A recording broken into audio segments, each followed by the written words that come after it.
మనలో చాలామంది రోడ్లపై ఉండే మూగజీవాలకు ఏదైనా ఆహారం పెడుతుంటారు.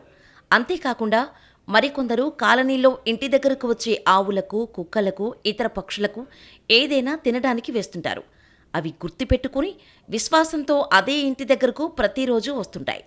కొన్నిసార్లు తమకు ఆహారం పెట్టిన యజమాని దగ్గరకు ప్రేమగా వెళుతుంటాయి. నోటితో నాకడం చేస్తూ తమ విశ్వాసాన్ని చాటుకుంటాయి. అయితే ఇక్కడొక సాధువుల గుంపు పట్ల ఆవు ప్రవర్తించిన తీరు వార్తల్లో నిలిచింది. రాజస్థాన్లోని కరౌలీలో అద్భుతమైన ఘటన జరిగింది. రోదాస్ త్యాగి మరికొందరితో కలిసి పురుషోత్తమ శ్రీరాముడి నగరమైన అయోధ్య నుండి కేలాదేవి ఆస్థానానికి కాలినడకన బయలుదేరాడు. అయితే వారి వెనుక ఓ తల్లి ఆవు కూడా నడుస్తోంది. ఈ దృశ్యాన్ని చూసిన భక్తులు పరవశించిపోతున్నారు.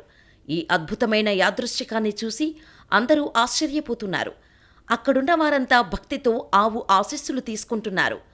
అయోధ్యలోని బడి కంటోన్మెంటు నుండి బనానా మాను సందర్శిస్తున్న రోదాస్ త్యాగి వారితో ఉన్న వారిని ఫాలో అవుతున్న ఆవును మా తల్లిగా చెప్పుకుంటున్నాడు. తన తల్లి ఈ రూపంలో వెంటాడుతోందని అతను చెప్పుకున్నాడు. దీని పేరు గంగా అని కూడా చెప్పారు.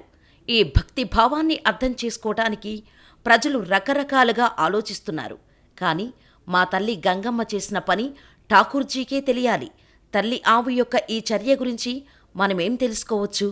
దాని లోపల 33 కోట్ల మంది దేవతలు నివసిస్తారు. అతని ఈ అద్భుతమైన లీల మాత్రమే అర్థం చేసుకోగలదు.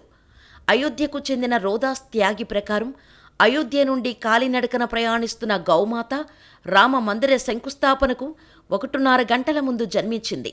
మన తల్లి ఆవు పుట్టిన వెంటనే ఆ సాధువు చెప్పాడు. అప్పటినుంచి మన రామమందిర పనులు విజయవంతమవుతున్నాయన్న భావన కలిగింది. అదే సమయంలో రాజస్థాన్లోని కేలమయ్య కోర్టుకు కాలినడకన ప్రయాణం చేస్తామని ప్రతిజ్ఞ చేశారు.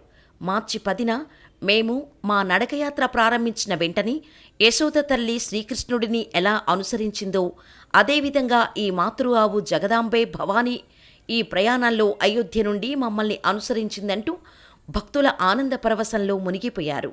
ప్రస్తుతం అనేక మంది ఆవు ఆశీస్సులు తీసుకుంటున్నారు.